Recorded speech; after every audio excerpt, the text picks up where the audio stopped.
What are we listening to today? Literally what I deal with all the See, now that's your fault. That's what he gets. You're Yo. Here. Jason. Jatea. And we have a name. And it is Audio Mantra. Finally, after the years of being nameless. After the 2 videos, yes. Of not knowing who our father is. Audio Mantra, that's us. Yeah, that was... Check us out. That was dark. Well, we're going to be going into dark times.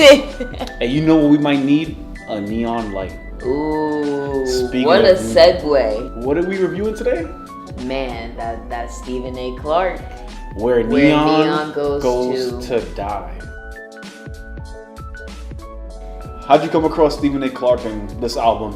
Where neon goes to die. Crazy I was on my phone, Apple Music, of course. I like to go through like all the different genres and like just see what new music has been put out. So I like kind of tapped on him, listened to the first song, and I was like, ooh, like I really... So you never heard of him before this? No, never heard of him before this. I was like, like the first song. Started listening to it more, and then I was like, ooh, I really like this song. So then I started just, doing some research on him on the, online. Google is our tool for everything. He's Miami-based. Yo, that totally makes sense because on this album... Yeah, and that neon, now I could think about Miami now that you say that. Yeah, that's what's crazy. Funny? When I first heard the first song and stuff, I felt like I was playing Grand Theft Auto Vice City. The whole album really it's like you could just ride around. Even the cover art is kind of like... It's very, GTA-esque.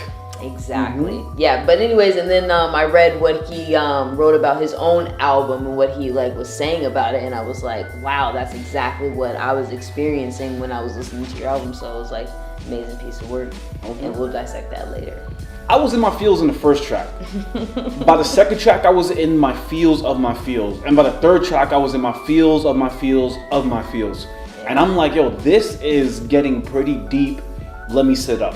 Let me sit up. So I sat up, listened to the whole thing, and what I got from the album was an experience. I felt like it took me through a lot of relationships. I feel like it took me through good relationships, bad relationships, relationships that you come back to or you are kind of attached in a way. Yeah. And that is toxic for you. Exactly, yeah. You know it's toxic, but you still go back. Exactly, yeah. And I know a lot of people can relate to that. It's the cycle. Some people, when they're going through relationship-wise or something, they want to hear stuff like that. They like to just listen to music that's going to make going through feel. Anything? Huh? It was interesting that you brought up Miami-based because now that I'm thinking about the sound, I did feel like it was very Miami-based. Yeah. It felt that it was kind of a little bit of electric in there. What I felt was a lot of 80s, 90s, pop, R&B vibe. He had here's a lot the going oxymoron. on. It was still kind of timeless. Yeah. It was weird. It felt yo. Exactly. You could have played it back then and you can play it now and it's still... It's good music. It was wow. Word. I love that. It took me in a trance, a book in time, space, backwards. Word up. And it was it was also timeless in the sense of he didn't waste any lyrics. In this digital world where a lot of our love songs have to do with intertwined social media, intertwined things that go on now, oh, I followed you, follow me back, and we DM'd each other. It was a very human experience in terms of the lyric standpoint about true feelings, not anything digital. Yeah, it's very. And that's what also helps it in its timelessness. Yeah. Right, because it's just a very human experience. Yeah, it's very thought provoking. It's real raw emotions. Yeah. That and a story behind it as well. And it's no matter, it's you can put yourself in any scenario that he's given you in this album in some shape or form. You feel like you've experienced something that kind of amounts to the measure that he's talking about. Speaking of his voice, he did have a great voice. Highs and lows, it was a great range. When he was singing emotionally and wanted you to feel a certain type of way, you felt it. Yeah. When he wanted you to be happy and he sung in a happy manner, you felt He it was as well. happy. He was like, okay. So you can groove and you could also just take a step back with him. You like, ooh, Yeah, God. so it was Where great is to have my an artist like that. Like, bro, where are you gonna take Yeah. me now on this track? Because I'm about to skip this in a good way. Yeah, in a good way, but come back to it. Production-wise, too, like I said, definitely like the 80s, 90s vibes I was getting. The producer, I think, is a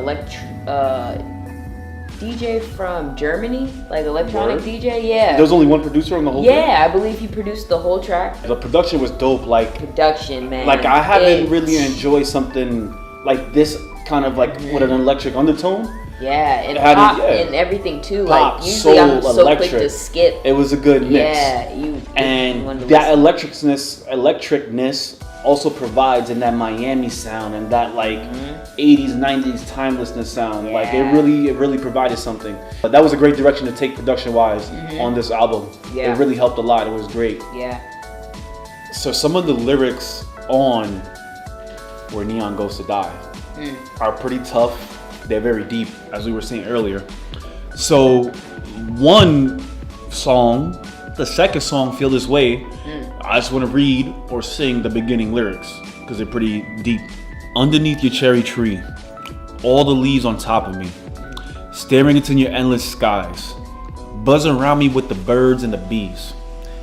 Everything feels good to me, staring into your endless eyes. Wow. That's how you start off the second song? Yo, that's deep. Some other lyrics that were pretty good were on the song Did I Hurt You? Do you want to give that to us? Bring it to us? Yes, I did. Did I Hurt You? Definitely really like this track. This track is with Denzel Curry on there. Ultimate! You told me you loved me, but I never really cared. Can't say I missed you because I was never really there. I was lying every time, each moment that we shared. And yeah, the sex was good, but your head I couldn't bear. Ooh. And you're a little bit crazy, so I try to take it slow. But you lied about your boyfriend, and you are such a hoe. And a little bit crazy, just thought I'd let you know. Then what was I thinking? One thing you gotta know. Oh man. That's some real shit right That was there, a lot, bro. just in one verse. Word. Like, damn, he went from him being the dog ain't shit to her being a hoe ain't shit.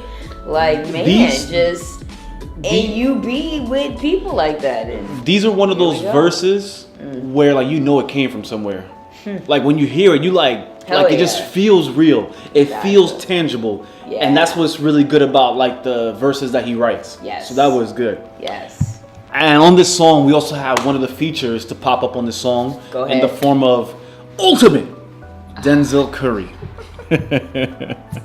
Ultimate guy. Mind you, let's bring out this point. No one pointed out I have my hair sticking up. I fixed it now. But yeah. I mean, I don't have hair, so I don't know what is supposed to be and True, I guess I what can't is get not mad. supposed to He be. thinks, all right, I don't know. all right, To me, it's not supposed to be there. Speaking of Denzel Curry, he does have the Super Saiyan hair, y'all. All right. So Denzel Curry says, the key to everything is sharing. You're acting like that I'm not caring. The pain in your eyes, I'm staring. I could fuck another bitch and tell you I run errands. Scumbag, feeling like a dumbass. Cause I got another bitch that made me come fast. 30 minutes in the pussy, but it never lasts. I want 30 years in an everlasting relationship. I know you can't take this shit in. If I ever let my ego trip in, battleship, heartbreak kiddo, weeping willow, I don't want to be the one to bring the pillow. In my speaker box, you can hear the love below. Now you got a feeling below zero. Ultimate. Wow. Yeah, That was a standout verse. it was. Those are some great lyrics by Denzel. Yes. Indeed. And it just And means throughout something. throughout the whole album, there's a lot of meaning. There are only 10 tracks on this project and 2 features. And to pick these features as wisely as Steven did, like to have Denzel Curry as one of 2 features, you can tell like he didn't want to just waste a feature. He wanted someone who was going to stand out. And with Denzel Curry's cadence, with his lyrics, he definitely stood out Yes, as one of the best parts of this project. for sure. That was a dope verse. That was a dope performance. What I thought about this album was, it was great. It was an experience in love, an experience in relationships. Yeah. Toxic and good, and it kind of does a great job at differentiating what is a good relationship and what is a bad relationship. It does make you feel it as well, so if you are in one of those, you do know what to look for. This is an album that has great signs to point at that, and sonically it was great. Hands down to Boys Noise from Germany. They did do their thing. The production was great. The lyrics along with the sound really carried you through a journey in terms of, looking at different relationships that you may have in your life and with loved ones. It was a great experience. Stephen A. Clark did his thing on this. Definitely check it out. It is a great project in that category of R&B, souls / electronic. It was just a dope project. It forced you to really kind of pay attention to the lyrics and what he was saying, amidst whatever the beat was, wanting you to feel.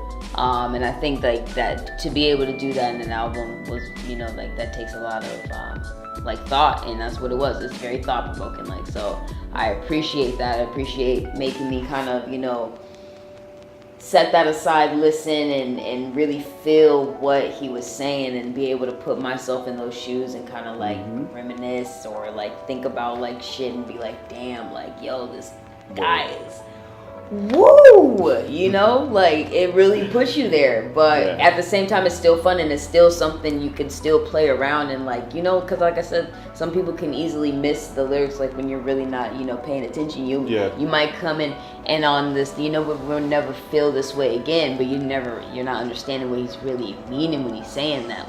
He's really saying we're never gonna feel this way again. It's deep shit. So yeah, production, music, great. Boys Noise, like you said, he did an amazing 10-track. I loved it. I love the whole flow of it. It's an album that you can play through without skipping. So check out Stephen A. Clark's Where Neon Goes to Die. Available on Apple Music and Spotify. To die. Yes. The neon goes to die. Follow us on Instagram, j.a.y_end. Joss mentality. Exactly. And follow our channel, audio.mantra on Instagram. And subscribe to this one here on YouTube as well. Yes. More content coming soon. Spotify as well. Follow us. Yes. Playlist. But yeah, more content. Who we got dropping next week? We got Black dropping. Not 6 Lack, not 6 Black. Ooh. Black is dropping this Friday coming up. We're going to try to get that content out to you as fast as possible as soon as we do our review. But yes, keep up to date with us to know when that's coming out, all right? All right, look at this R&B coming through. Exactly. It's R&B season. It's getting cold. R&B season, exactly. Cuddle up season. Let's go.